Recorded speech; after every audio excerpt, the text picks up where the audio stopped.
Hello guys, आज हम लोग कवर करने वाले हैं एक्सरसाइज का क्वेश्चन नंबर 9। तो देखिए, चलिए देखते हैं क्वेश्चन नंबर 9 क्या बोल रहा है। क्वेश्चन नंबर 9 क्या बोल रहा है, a reaction is first order in A. एक रिएक्शन मेरे पास ए के रेस्पेक्ट में फर्स्ट ऑर्डर है and second order in B.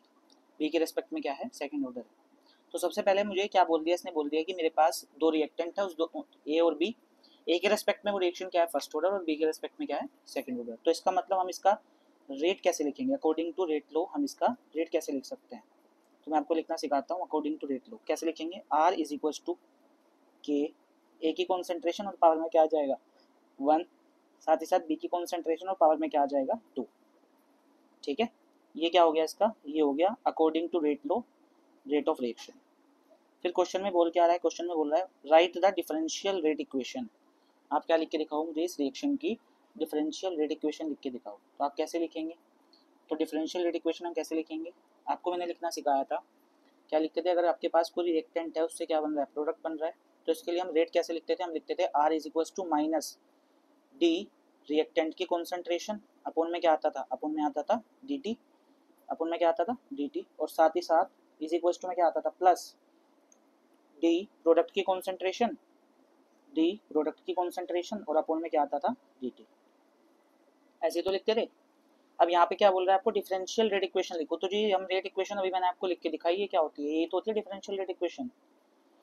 तो इस रिएक्शन के अंदर कैसे लिखेंगे, इस रिएक्शन के अंदर दो रिएक्टेंट है, तो इसने ये नहीं बोला कि इस ए के लिए लिखो कि बी के लिए, तो मैं दोनों को मिला के लिख रहा हूँ। तो मैं दोनों के लिए कॉमनली करके लिख रहा हूँ आर रिएक्टेंट, यानी अपोन में क्या आ जाएगा डी टी। ठीक है ना, ये क्या लिख दी मैंने, इसकी आर रेट लिख दी, और ये भी रेट है और ये भी रेट है। तो क्या दोनों की दोनों रेट है, दोनों की दोनों रेट है, तो दोनों को मैं क्या इक्वल कर दूं, तो इक्वल कर सकता हूँ। तो मैं इसकी रेट क्या लिखूंगा, मैं लिखूंगा differential rate equation minus d reactant की कॉन्सेंट्रेशन अपोन में डी टी, और इज इक्वल्स टू में क्या आ जाएगा के, ए की कॉन्सेंट्रेशन पावर में 1 और बी की कॉन्सेंट्रेशन और पावर में क्या आ जाएगा 2।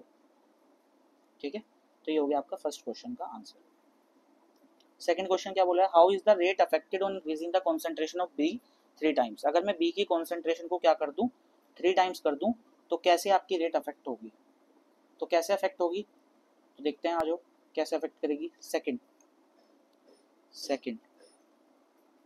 अगर आप बी की कॉन्सेंट्रेशन को क्या कर दो 3 टाइम्स कर दो, यानी कि 3 भी कर दो, तो जो आपकी रेट होगी वो क्या हो जाएगी। तो मैं बोल रहा हूँ आर डैश क्या हो जाएगी मेरी, के, ए की कॉन्सेंट्रेशन पावर में क्या है 1, बी की कॉन्सेंट्रेशन, और इस बार बी की कॉन्सेंट्रेशन क्या होगी 3 टाइम्स, तो 3 बी, और पावर में क्या आ जाएगा 2।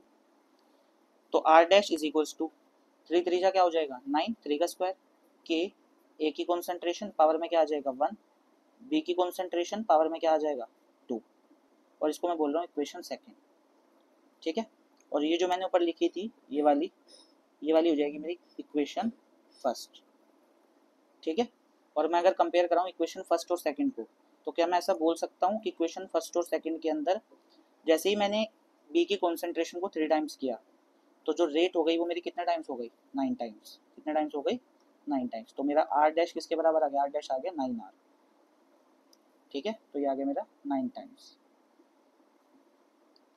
अगला क्या बोल रहा है, तीसरा पार्ट इसके अंदर क्या बोल रहा है, how is the rate affected when the concentration of both A and B are doubled. अगर मैं दोनों की कॉन्सेंट्रेशन को क्या कर दूं, डबल कर दूं, यानी कि इसका मतलब ये है, थर्ड पार्ट में क्या बोल रहा है, थर्ड पार्ट में ये बोल रहा है कि मैं ए को भी 2 ए कर दूं और बी को भी 2 बी कर दूं, डबल कर दूं दोनों को। तो जो मेरी रेट होगी वो क्या हो जाएगी, तो आर डबल डैश हो जाएगी मेरी के 2 ए पावर में क्या आ जाएगा 1, साथ में क्या आ जाएगा 2 बी पावर में क्या आ जाएगा 2। तो ये हो जाएगा मेरा आर डबल डैश, तो ये हो जाएगा 2 ए से आ गया मेरा ये के, ए की कॉन्सेंट्रेशन पावर में क्या आ गया 1, और इसका क्या आ जाएगा 4 बार आ जाएगा, तो बी की कॉन्सेंट्रेशन पावर में क्या आ जाएगा 2, और 4 टू जा कितना होता है 8, 4 टू जा कितना हो जाएगा 8।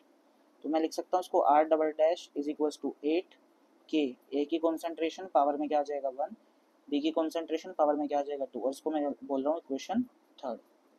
और अगर मैं कंपेयर कराऊँ from equation first and third, अगर मैं फर्स्ट और थर्ड को कंपेयर कराऊँ तो मैं ऐसा बोल सकता हूँ R double dash is 8 times of R, यानी कि जैसे ही आप बोथ ए एंड बी की कॉन्सेंट्रेशन को डबल करते हैं तो जो आपकी रेट है, जो आपकी नई रेट है वो कितने टाइम्स हो जाएगी 8 टाइम्स हो जाएगी।